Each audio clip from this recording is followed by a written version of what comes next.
If you feel like you spend too much time editing your newborn photos, the problem isn't editing, it's the light.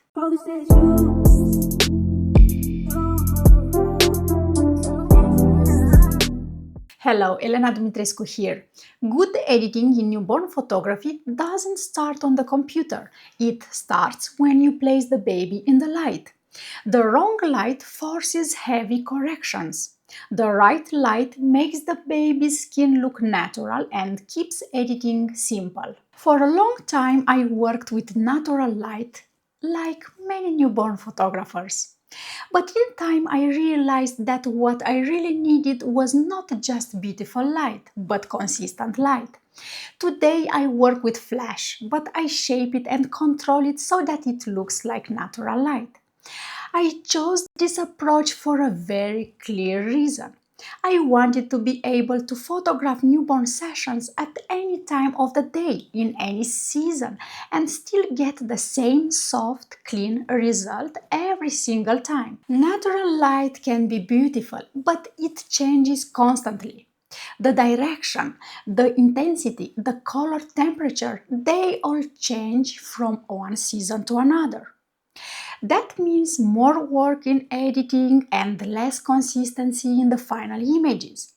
With Flash, I can fully control the light. I soften it, I diffuse it, and I place it in a way that gently wraps around the baby's skin exactly like window light. This allows me to protect the natural texture of the skin, keep smooth transitions, and avoid harsh shadows or strong contrast that would make editing more difficult. For me, light is not just about exposure. It's about creating a calm, safe environment for the baby and a predictable workflow for me as a photographer. By using flash that mimics natural light, I can focus less on fixing problems in post-production and more on creating a clean, timeless newborn style that is consistent in every session. One very common mistake I see in newborn photography is choosing the wrong light modifier. In newborn photography, our goal is very clear. We want matte skin, not shiny skin, soft shadows, not hard shadows on the baby's face. And we want to naturally reduce visible imperfections like redness, baby acne, or dry skin and not exaggerate them. At the beginning, I made the exact same mistake. I was using a modifier that was too small, a 90 centimeter softbox with a silver interior and diffusion. And I didn't understand why my images had such strong shadows, why the baby's skin looked shiny, and why every small imperfection was suddenly very visible. What confused me the most was that the baby looked beautiful in real life, but not in my images. And then, during editing, I was trying to fix problems that I had actually created with my lighting. That led to a lot of frustration, many hours spent editing, and still not being fully happy with the final result. This is the moment when everything changed for me. I realized that the hardness of light is not about power, it's about size and surface. A small modifier creates harder light. It produces stronger shadows, more contrast and more shiny on the skin. A large modifier creates softer light. It wraps around the baby's face, smooth transitions, and naturally hides many skin imperfections. Today, I use a 180 centimeter umbrella with a white interior and an external diffusion. The white interior is extremely important because it reflects the light softly without increasing contrast. Unlike silver, white keeps the light gentle and natural, which is essential for newborn skin.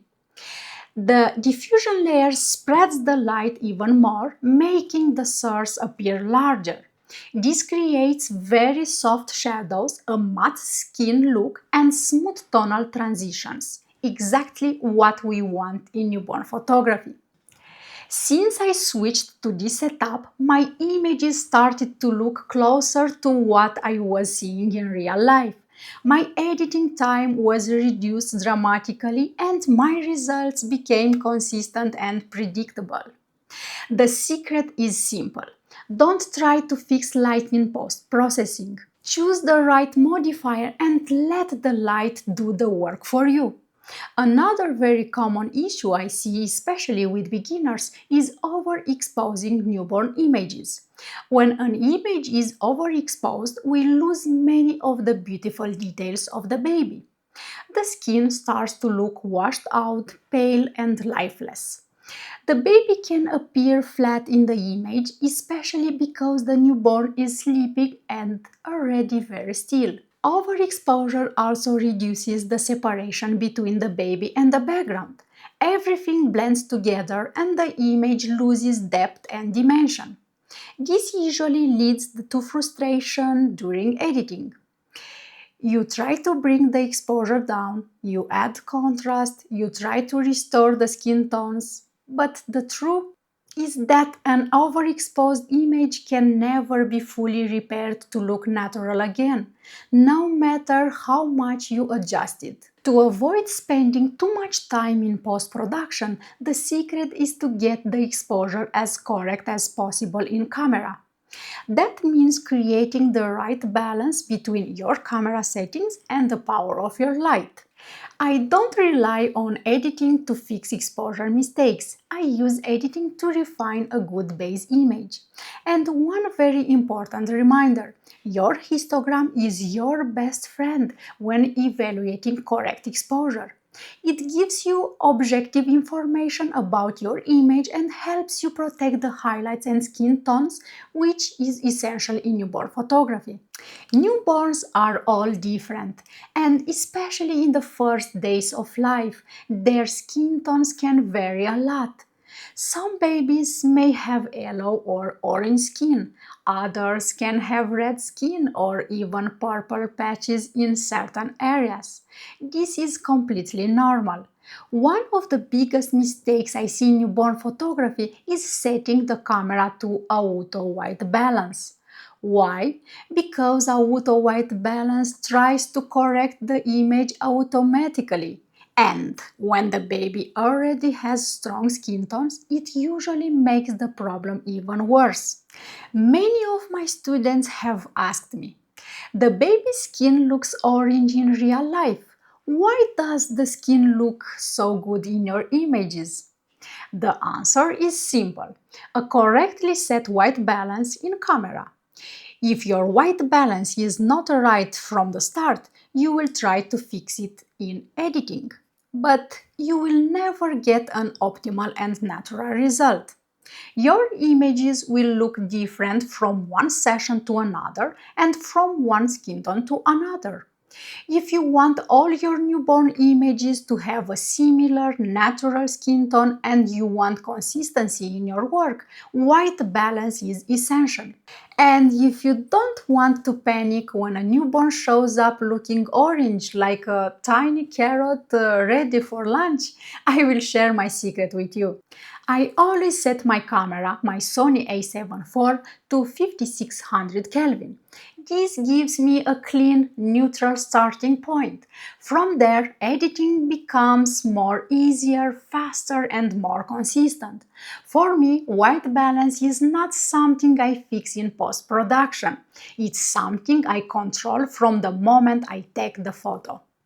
One thing I noticed when teaching many of my students is that they didn't understand why their images looked different or why the baby's skin sometimes looked unnatural.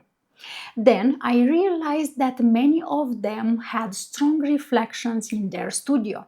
Some were wearing bright colors like red, orange or pink. Some had colored walls, colored paper rolls or props very close to the baby.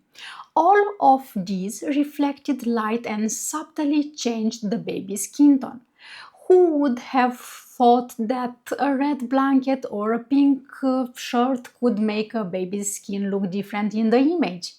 That's why I always make very careful choices for newborn sessions.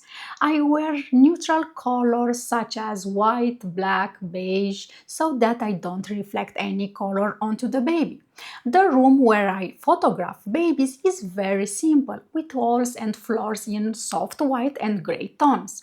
I don't put too many props near the baby, and I always keep them at a safe distance.